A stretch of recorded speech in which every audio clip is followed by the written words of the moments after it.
Joining me via Zoom is Ice Cube, rapper, entrepreneur, cultural phenomenon, actor. The list goes on. Ice Cube, thank you so much for joining me via Zoom this morning. Anytime, man. Anytime. Let's jump right into it. So you're coming to ND Essentia Health Plaza at the Lights Friday night right here in West Fargo. How excited are you to come to North Dakota for the concert? Real excited. I love, getting on stage and, being in front of, an audience that, doesn't get a chance to see me. So it's pretty cool to show them, what's all the hype been about all these years. I've been in the game almost 40 years. So it's pretty exciting to do all this music for the people. That's really something I wanted to talk about as well. You've been in the game a super long time, and, as a man evolves, so does his music. And, coming all the way back with NWA, and you fast forward to present day, how has your music evolved as your life has evolved? Well, I think, you start to figure out, after being in the music game so long, what you learn is there's the music game and then there's a fan base. At a certain point, an artist has to switch from just playing the music game and really to focus and concentrate on his fan base. Because the music game, it flips, it flops, it turns on a dime. And I think artists really should focus on who they are and not on the industry and focus on their fan base. And so I think that's what's different with me. I'm really worried about Ice Cube fans. Everybody else got to kind of get in where they fit in.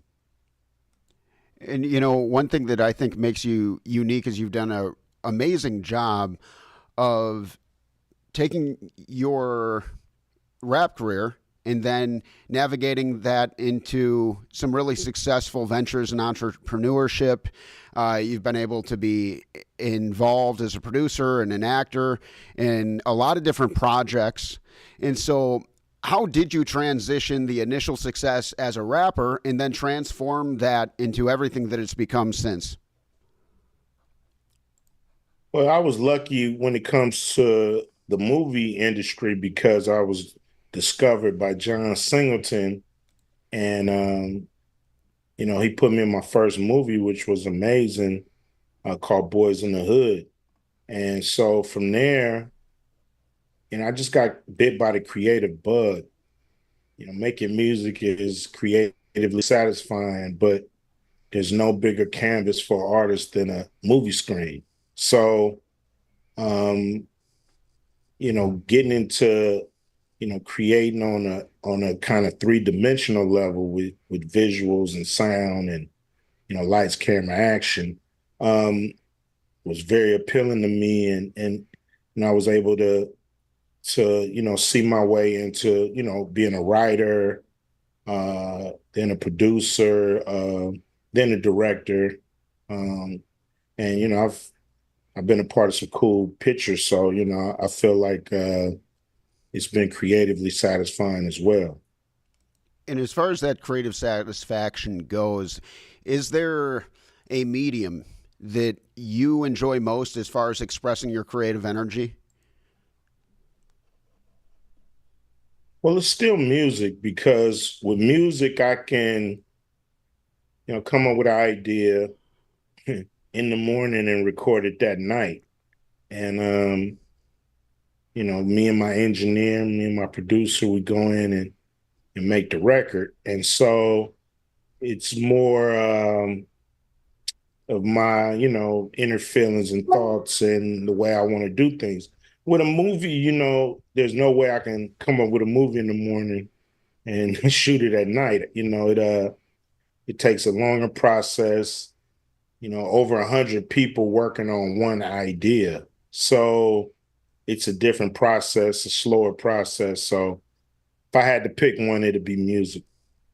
Now, your latest music, you're getting more into being a man in today's society, and I understand that it meshes some of the old school with the new school. Tell us a little bit about some of your newest music.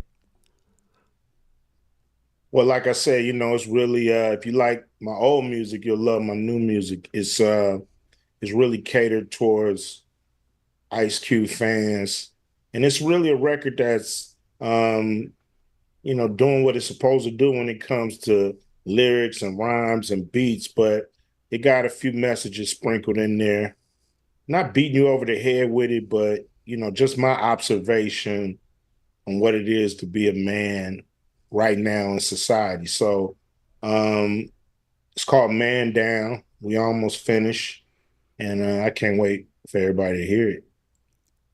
Now, we all know about the big three, and I also see some really cool memorabilia in the background. I'm seeing a Magic Johnson jersey, some of the other stuff a little too small to see, but you're a famously big basketball fan. You created the big three. Tell me about how that really came to fruition. How did you even get the idea to be like, you know what, I'm going to do a 3-on-3 basketball tournament, and then it's really taken on legs of its own since? Yeah, once we started the league, it was really being a fan. I'm a fan of the game. Uh, and I used to get a hangover when the NBA finals was over because you would have to just sit and wait till football started. So in those 2.5, 3 months, I felt like that the world really needed another sport that could connect the two, from the finals to the NFL. So, as a fan, having that void in the industry, uh, and then the 3-on-3 game, which was sitting there kind of the little step cousin of 5-on-5.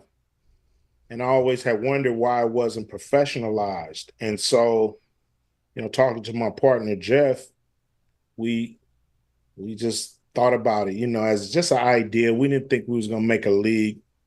We shot around rules and things for about a year. And then, when a good idea slaps you in the face, you might as well jump on it. And so we jumped on it, and this is our 7th year we just completed, and it's a great league. Now, I want to give you the opportunity. Let's say you had a dream matchup for the big three. So I'm not just saying your best big three. I want your best big three. However you want to take it. You can take it all time. I do think, let's say, no longer active in the NBA because you get a lot of those guys, your Joe Johnsons, guys who can still hoop, but maybe aren't in the NBA anyway. You got guys like Kareem and Jordan, game aged well. Karl Malone, game aged well. So if you had a dream big three matchup, who would you put in that matchup? Oh man, I would have I guess Shaq on one side, Elijah Wan on the other. I would have Jordan on one side, Kobe on the other, and I would have Magic on one side and LeBron on the other. Wow. So yeah, that's a nice 3-on-3 right there. That's a good one. That's a good one. I love that. I'm a big basketball guy, and goosebumps just thinking about that. Especially, I love the really guys with complementary and then similar games. You have a time machine rivalry, if you will, with LeBron and Jordan, who's the GOAT, and then you got the similar games between Kobe and Jordan, and then the battles back in the 90s between Olajuwon and Shaq. Ice Cube, who is your GOAT? Ah, well, it's hard to say who's the greatest of all time. Um, but my favorite basketball player is Magic Johnson. I think um, I think he took the NBA to new heights.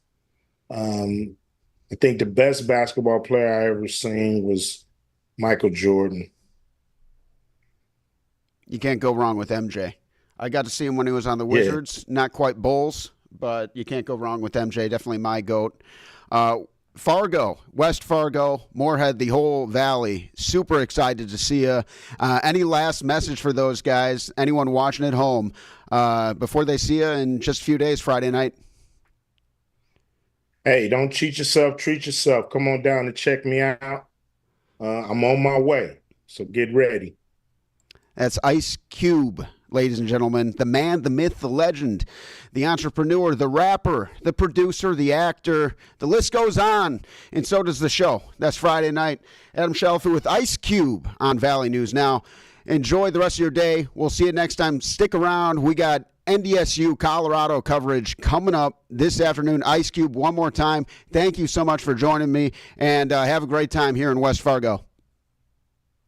Anytime. Can't wait to see you later.